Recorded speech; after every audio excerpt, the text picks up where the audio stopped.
let's talk about a feeling that has become, well, almost universal. Just being tired all the time. But what if I told you that exhaustion isn't some kind of personal failing? What if it's actually built into the very world around us? Okay, before we go any further, I need you to really hear this. If you feel constantly drained, like your battery is always at 10%, listen up. You are not lazy. And this isn't a struggle because you lack willpower or have some kind of hidden character flaw. No. And you are definitely absolutely not weak. So, if it isn't any of those things, then what on earth is going on? That's the million-dollar question, isn't it? Why does this deep, kind of bone-weary fatigue seem to follow us everywhere, no matter how much we try to rest or catch up? Well, here's the core idea we're going to unpack. Your exhaustion is not a bug in your system.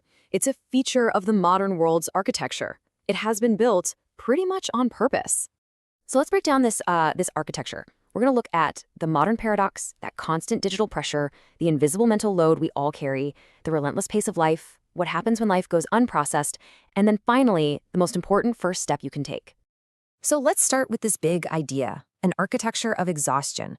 What if the very structure of our lives, the day-to-day, isn't just busy, but is actively and methodically designed to just drain our energy? You know, this whole system wages this quiet war on four main fronts.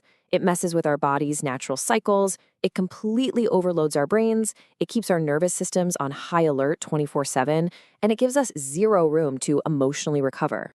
Okay, the first pillar of this architecture is something we all know way too well. That constant, low-level hum of digital pressure. It's just the background noise of our lives now. And this is where the real mismatch happens. See, our bodies evolved to handle stress in short, intense bursts, like running from a tiger, followed by a period of real recovery. But our digital world, it's replaced that with this marathon of low-grade anxiety that never, ever stops. There's no finish line, so there's no recovery. And you know the culprits. The inbox that's always full, the pings and pop-ups demanding your attention, that nagging feeling that you owe someone a reply, like right now.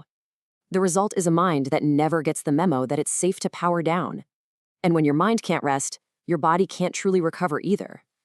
Now, all that constant pressure leads us directly to the next pillar, this invisible but incredibly heavy mental load that we're all carrying around every single day. This quote just nails it, doesn't it? It's not the one big project at work that totally wipes you out.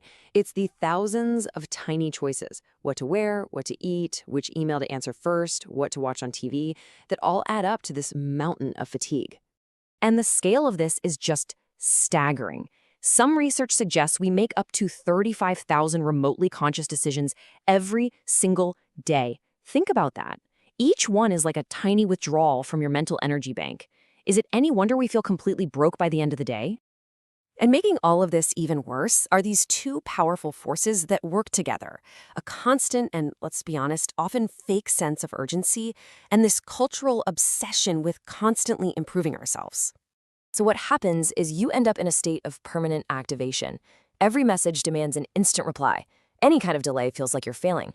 Heck, even our rest has become another task to optimize. Are you meditating right? Is your sleep efficient enough? When there's no off switch, your nervous system just slowly burns out. And when life is moving at this crazy pace, we lose something so important, the time to actually process our own lives.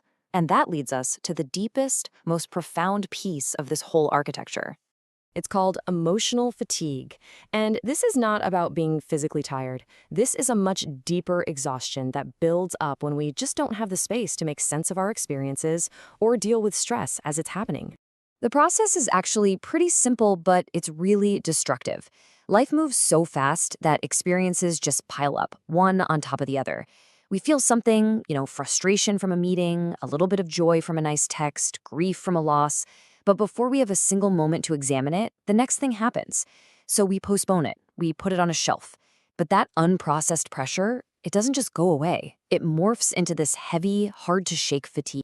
So after all of this, you might be thinking, great, so what do I do? Well, the first and honestly the most powerful step is just to see and name this architecture for what it is. This right here, this is the key takeaway. Your exhaustion is a totally rational response to an irrational situation. It is not a sign that you should be doing more. It is a sign that the system you're living in asks for way too much, with absolutely no breaks. So, what does this all mean for you? Look, this isn't a 5-step plan to fix your life. It's a new lens. By understanding that this exhaustion is by design, you can finally stop blaming yourself. And that awareness, that is the real first step. The question then isn't, how do I try harder? It's, now that I can see the maze, what path do I want to walk?